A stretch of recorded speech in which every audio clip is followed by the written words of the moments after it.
wabarakatuh. Selamat pagi. Pagi, Bu. Apa kabar kalian hari ini? Baik. Alhamdulillah, semoga kita bisa mengikuti pembelajaran hari ini dengan baik dan kita selalu dalam keadaan sehat sampai akhir nanti ya. Hari ini adakah yang tidak masuk? Nihil. Alhamdulillah kita semua bisa masuk dan mengikuti pembelajaran ini. Sebelum pembelajaran dimulai, silahkan ketua kelas memimpin untuk berdoa. Di tempat duduk. Siap, gerak. Berdoa, mulai. Selesai. Ya, adapun kegiatan hari ini yaitu kita akan mempelajari teks eksplanasi. KD-nya yaitu atau kompetensi dasar 3.3 mengidentifikasi informasi, pengetahuan dan urutan kejadian dalam teks eksplanasi, lisan dan tulis. 3.4 menganalisis struktur dan kebahasaan teks eksplanasi. 4.3 mengonstruksi informasi, pengetahuan, dan urutan kejadian dalam teks eksplanasi secara lisan dan tulis. 4.4 memproduksi teks eksplanasi secara lisan atau tulisan dengan memperhatikan struktur dan kebahasaan. Nah, apa itu teks eksplanasi? Apakah sudah ada yang tahu? Belum. Jadi teks eksplanasi merupakan suatu teks yang memberikan penjelasan tentang proses terjadinya suatu proses yang dibahas dalam teks tersebut, berisi tentang fenomena sosial, budaya maupun yang lainnya. Lalu bagaimana kita bisa mengetahui bahwa teks tersebut teks eksplanasi? Maka kita perlu mengetahui ciri-ciri teks eksplanasi. Yang pertama, ciri-ciri teks eksplanasi yaitu faktual. Ada yang sudah tahu apa itu faktual? Nyata, Bu. Nah, betul. Jadi faktual itu fakta atau berarti nyata. Jadi benar adanya. Kemudian yang kedua, hal yang dibahas yaitu suatu fenomena yang bersifat keilmuan atau tentang ilmu pengetahuan. Yang ketiga, sifatnya informatif, yaitu memberikan informasi. Jadi tidak berusaha mempengaruhi pembaca untuk percaya terhadap hal yang dibahas.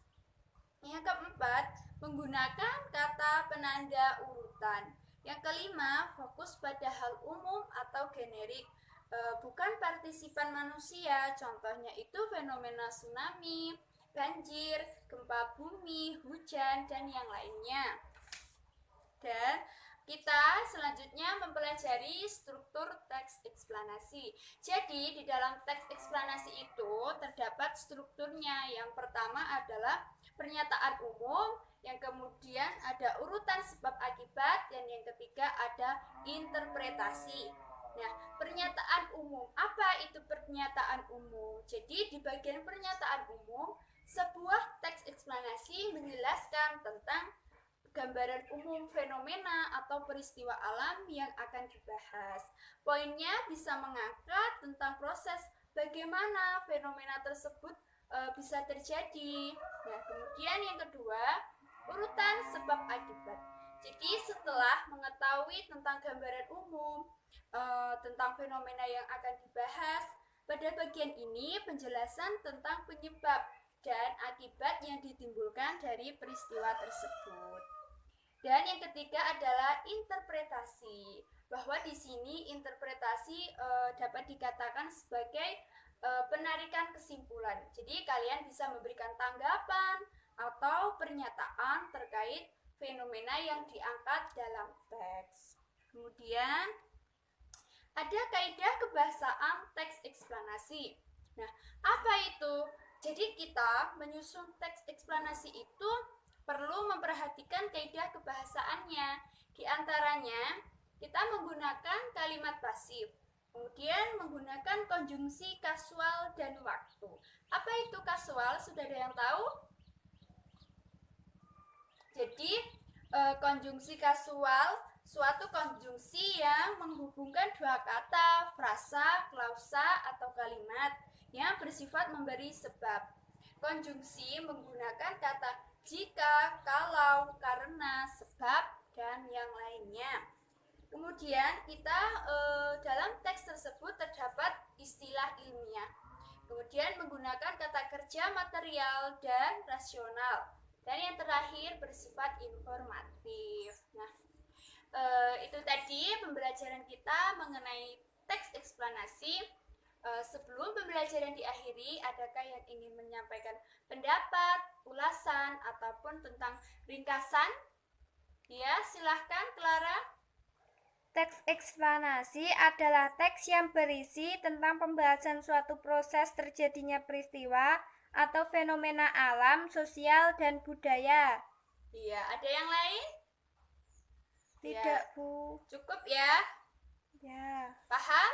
paham. Iya, itu tadi ringkasan dari kalian ya. Jadi sudah bagus bahwa teks eksplanasi merupakan intisari dari penjelasan atau suatu proses fenomena yang akan dibahas dalam teks tersebut. Jadi Ibu harap setelah kalian mempelajari materi ini, kalian bisa menerapkan dalam kehidupan sehari-hari. Baik, sekarang kalau sudah paham semua, silahkan bukunya ditutup semua ya. Ibu akan menguji kemampuan kalian. Jadi akan ada post test. Nah, waktu untuk mengerjakan yaitu 10 menit. Nanti yang sudah selesai bisa dikumpulkan di meja Ibu ya. Iya, Bu. Ada yang sudah selesai? Sudah. Baik, sekarang dikumpulkan semua ya.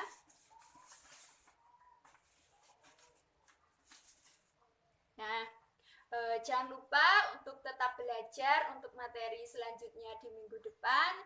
Semoga kita selalu dalam keadaan sehat ya. Sebelum diakhiri, silahkan ketua kelas memimpin doa terlebih dahulu. Di tempat duduk, siap, gerak, berdoa, mulai. Selesai. Ya, alhamdulillah. Jadi Ibu akhiri ya. Wassalamualaikum warahmatullahi wabarakatuh. Waalaikumsalam warahmatullahi wabarakatuh.